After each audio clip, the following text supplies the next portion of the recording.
नमस्कार, मैं हूं नगमा। आप देख रहे हैं सच की पड़ताल। और आज सच की पड़ताल में भारत और यूएई की दोस्ती। आपने वो तस्वीर देखी होगी, वाइब्रेंट गुजरात समिट में मुख्य अतिथि के तौर पर भारत आए यूएई के राष्ट्रपति मोहम्मद बिन जायद या MBZ, और उनके स्वागत के लिए लाल कालीन पर हवाई अड्डे पर खड़े थे खुद प्रधानमंत्री मोदी। और उसके बाद जब उन्होंने उन्हें रिसीव किया तो बहुत गर्मजोशी से दोनों नेता गले मिले। तो वो सिर्फ कारोबारी रिश्ते ही नहीं बल्कि भारत और यूएई के लगातार मजबूत होते संबंधों की गवाही देता है। प्रधानमंत्री ने राष्ट्रपति जायद के स्वागत में किए गए पोस्ट में उन्हें अपना भाई बताया और यूएई के MBZ और मोदी अहमदाबाद में 3 किलोमीटर लंबे रोड शो पर निकले।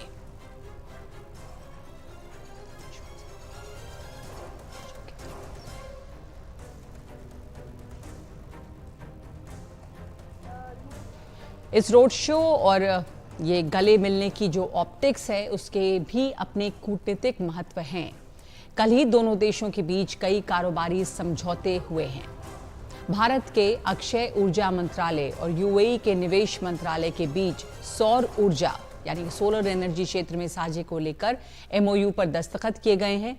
इसके अलावा एक MOU भारत के स्वास्थ्य कल्याण मंत्रालय और यूएई के निवेश मंत्रालय के बीच नई स्वास्थ्य योजनाओं को लेकर हुआ है। फिर एक फूड पार्क के विकास को लेकर भी भारत के खाद्य प्रसंस्करण मंत्रालय और यूएई के बीच में समझौता हुआ है। साथ ही एक MOU गुजरात सरकार और DP वर्ल्ड UAE के बीच टिकाऊ, हरित और सक्षम पोर्ट्स को लेकर हुआ है। ऐसा नहीं कि ये सब रातों रात हुई दोस्ती है। भारत और यूएई के रिश्ते पिछले कुछ सालों में लगातार मजबूत हुए हैं। खास करके प्रधानमंत्री मोदी और मोहम्मद बिन जायद के बीच पिछले दिनों लगातार बात और मुलाकात होती रही है। जब से प्रधानमंत्री मोदी ने सत्ता संभाली है उसके बाद से इन दोनों नेताओं के बीच ये छठी मुलाकात है। 2015 से मोदी 6 बार यूएई का दौरा कर चुके हैं। 2016 से राष्ट्रपति जायद अल नहान का ये चौथा भारत दौरा है और दिसंबर में मोदी COP28 के शिखर सम्मेलन में शामिल होने के लिए दुबई गए थे। फिर जायद अल नहान अब वाइब्रेंट गुजरात के मुख्य अतिथि बने हैं और फरवरी में मोदी BAPS मंदिर के उद्घाटन के लिए अबू धाबी जाएंगे। यूएई के राष्ट्रपति मेरे brother his highness Sheikh Mohammed bin Zayed का इस आयोजन में शामिल होना हमारे लिए बहुत खुशी की बात है। भारत और यूएई के दिनों दिन मजबूत होते आत्मीय संबंधों का प्रतीक है। भारत को लेकर उनका विश्वास, उनका सहयोग बहुत ही गर्मजोशी से भरा हुआ है। यूएई और भारत के आपस में जो सहयोग है वो गर्मजोशी से भरा हुआ है।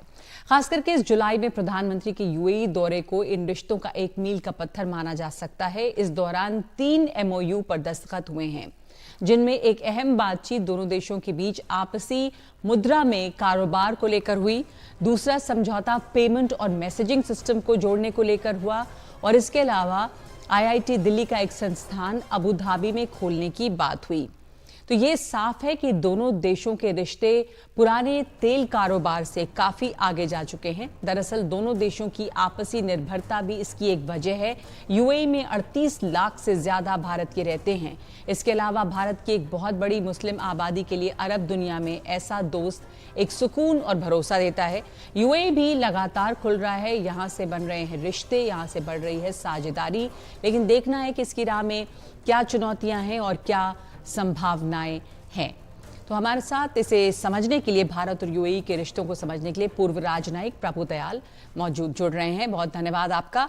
आज की जो ऑप्टिक्स जो हमने देखी इस वाइब्रेंट गुजरात दौरे के दौरान प्रभु दयाल साहब, जिसमें कि यूएई के राष्ट्रपति और प्रधानमंत्री मोदी अहमदाबाद में एक रोड शो में नजर आए, ये ऑप्टिक्स जो है ये क्या संकेत देता है और कितना अहम है और उनका यहाँ चीफ गेस्ट के तौर पे आना? देखिए, ये जो ऑप्टिक्स का आपने जिक्र किया है, ये पूरी तरह से साबित करती है कि प्रधानमंत्री मोदी के नेतृत्व में भारत और यूएई के रिश्ते कितने ज्यादा आगे बढ़ते जा रहे हैं। एक जमाना था कि ये सिर्फ एक बायर सेलर रिलेशनशिप के तौर पे देखी जाती थी। अब इसको हम एक स्ट्रेटेजिक पार्टनरशिप के तौर पे समझ सकते हैं। यूएई जो है वो भारत का सेकंड लार्जेस्ट एक्सपोर्ट डेस्टिनेशन है और थर्ड लार्जेस्ट ट्रेडिंग पार्टनर है। कई समझौते किए गए हैं अनेक क्षेत्रों में जिनसे हमारे ताल्लुकात बहुत तंदुरुस्त होते जा रहे हैं।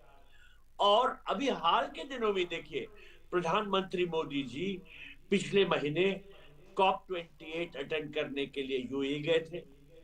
जनवरी के इस महीने में शेख मोहम्मद बिन जायद अल नहयान भारत आए हैं, वाइब्रेंट गुजरात अटेंड करने के लिए। और अगले महीने प्रधानमंत्री मोदी जी फिर यूएई जाएंगे, वो अक्षरधाम टेम्पल का इनॉग्रेशन करने के लिए, और उसके साथ साथ शेख मोहम्मद बिन जायद के साथ उनकी मुलाकात भी होगी।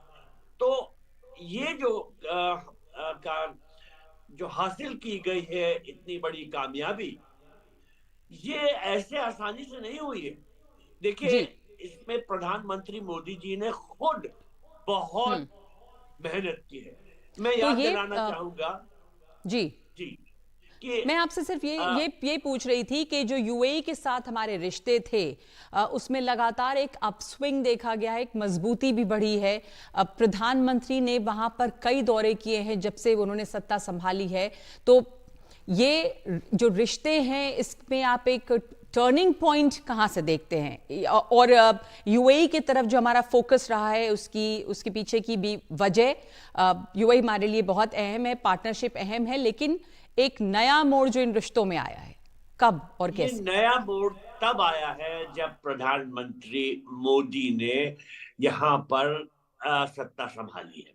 देखिए, श्रीमती इंदिरा गांधी जब प्रधानमंत्री थी वो यूएई गई थी 1981 में। उसके बाद नगमा जी कोई इंडियन प्राइम मिनिस्टर यूएई के दौरे पे नहीं गया।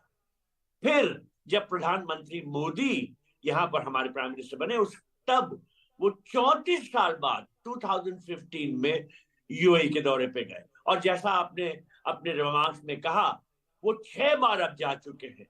और उसके जवाब में शेख मोहम्मद बिन जायद 4 बार आ चुके हैं। अभी वो जो भारत के दौरे पे उनका चौथा दौरा है। तो इतनी जो इंपॉर्टेंट और फ्रीक्वेंट एक्सचेंजेस और विजिट्स हुई हैं, इससे ये रिश्ते और मजबूत होते जा रहे हैं।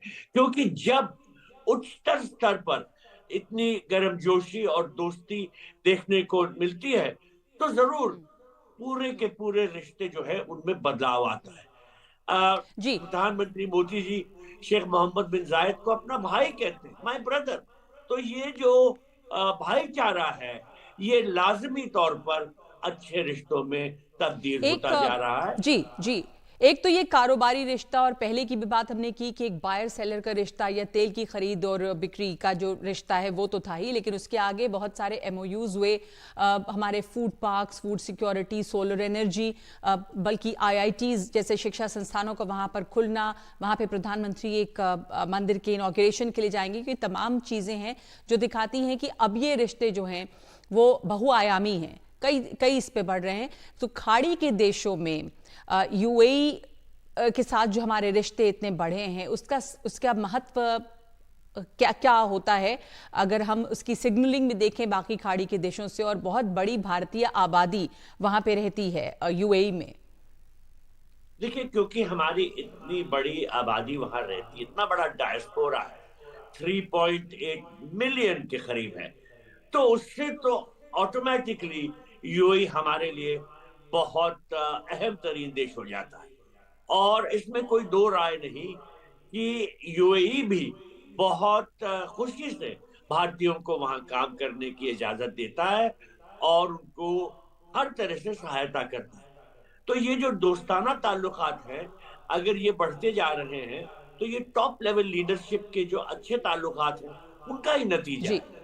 और मैं तो ये कहूंगा कि देखिए, कई और इस तरह के फायदे हैं और जो नतीजे देखने में आ रहे हैं। इंडिया, यूएई, सऊदी अरेबिया की पार्टनर्स थे जो हमने एक India middle east Europe economic corridor agreement उसका साइन किया है, क्योंकि भारत से चल के फिर ये यूएई में एंटर होगा, उसके बाद सऊदी अरेबिया जाएगा, उसके बाद जॉर्डन से इजराइल के रूट से होते हुए वहां मेडिटेरेनियन सी जाने का इसका रूट है। लेकिन ये तभी पॉसिबल हुआ है क्योंकि भारत और यूएई के इतने नजदीकी संबंध हैं। इसके अलावा देखिए I2U2 पार्टनरशिप का भी जिक्र होता है, और क्योंकि वो भी ये दर्शाती है कि भारत जो है वो इजराइल के साथ कितने नजदीकी संबंध बना रहा है। मेरा ये कहना है कि देखिए संबंध तो यूएई के साथ अच्छे थे, लेकिन जिस रफ्तार से प्रधानमंत्री मोदी जी ने इनको आगे बढ़ाया वो काबिले तारीफ। तो यूएई के साथ इस संबंध को इतना आगे बढ़ाना भारत के लिए क्यों जरूरी था? मैं ये समझना चाहती हूँ कि सिग्निफिकेंस है इस रिलेशनशिप की भारत के लिए, और बाकी अरब देशों के साथ भी इस दौरान रिश्ते काफी बेहतर हुए हैं भारत और अरब देशों के बीच में। देखिए, यूएई जो है वो एक की अरब कंट्री है कई वजह से।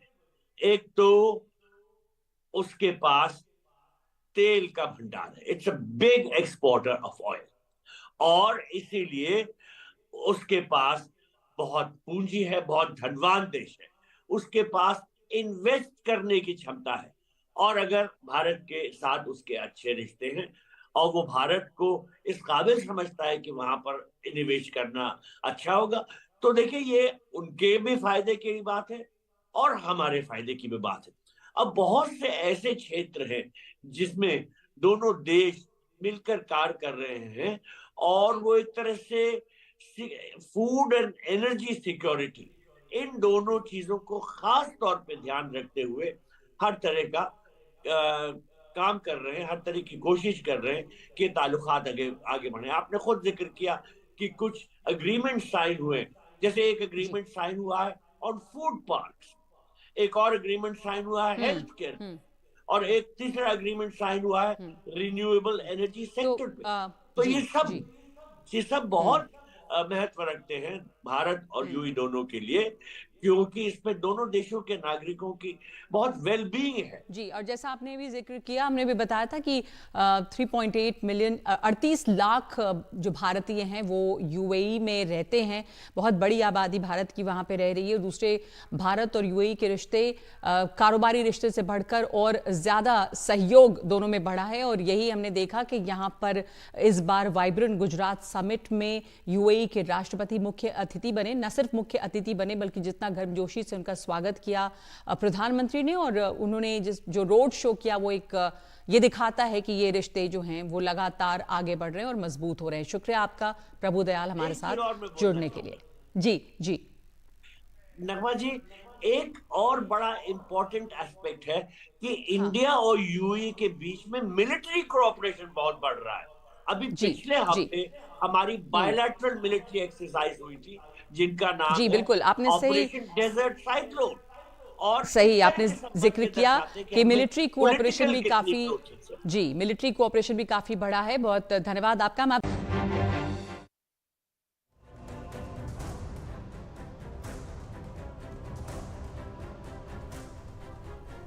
प्रधानमंत्री मोदी ने आज वाइब्रेंट गुजरात समिट का उद्घाटन किया। गांधीनगर के महात्मा मंदिर में हो रहे इस समिट को संबोधित करते हुए प्रधानमंत्री ने कहा कि अगले 25 साल के लक्ष्य पर काम कर रहा है भारत।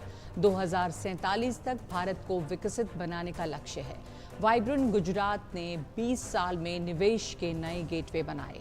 इस समिट की थीम है gateway to the future. Bharat विश्वमित्र की भूमिका में आगे बढ़ रहा है। भारत आज दुनिया की 5वीं बड़ी अर्थव्यवस्था है और अगले कुछ सालों में टॉप 3 अर्थव्यवस्था में होगा। भारत टॉप 3 अर्थव्यवस्था में होगा, ये मेरी गारंटी है। भारत दुनिया में नई किरण बनकर उभरा है, दुनिया को भरोसा दिया कि साझा लक्ष्य मुमकिन है।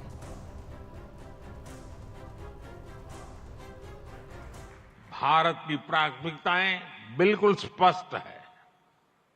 आज भारत की प्राथमिकता है sustainable industry, infrastructure and manufacturing. आज भारत की प्राथमिकता है new age skills, futuristic technology, AI and innovation, green hydrogen, renewable energy, semiconductors, इसका पूरा इकोसिस्टम। तो अभी सच की पड़ताल में आज के लिए इतना ही। नमस्कार।